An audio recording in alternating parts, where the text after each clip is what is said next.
4 দিনের সফর শেষে ঢাকা ছেড়েছেন জাতিসংঘ মহাসচিব অ্যান্তোনিও গুতেরেস। রোববার সকাল 9:55 ঢাকা ত্যাগ করেন তিনি। এ সময় হযরত শাহজালাল আন্তর্জাতিক বিমানবন্দরে তাকে বিদায় জানান অন্তর্বর্তী সরকারের পরিবেশ উপদেষ্টা সৈয়দা রিজওয়ানা হাসান ও প্রধান উপদেষ্টা রোহিঙ্গা সংকট বিষয়ক high representative doctor Khalilur Rahman.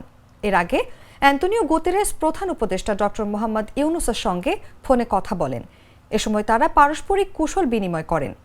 4 দিনের এই সফরে জাতিসংঘ মহাসচিব প্রধান উপদেষ্টা সহ সরকারের শীর্ষ কর্মকর্তাদের সঙ্গে বৈঠক করেন।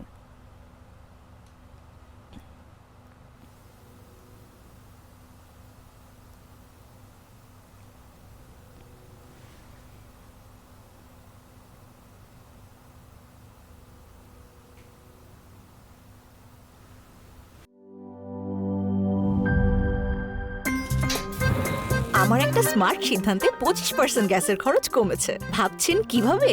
সাধারণ গ্যাস স্টোভ বদলে আমি এনেছি আরএফএল গ্যাস স্টোভ। এর সাইন্টিফিক নজল ও ব্রাস বার্নার ক্যাপ সমানভাবে তাপ ছড়িয়ে রান্না করে দ্রুত। তাই গ্যাসও বাঁচায় 25%, টাকাও বাঁচে 25%। আরএফএল গ্যাস স্টোভ নিরাপদ ও গ্যাস সাশ্রয়ী।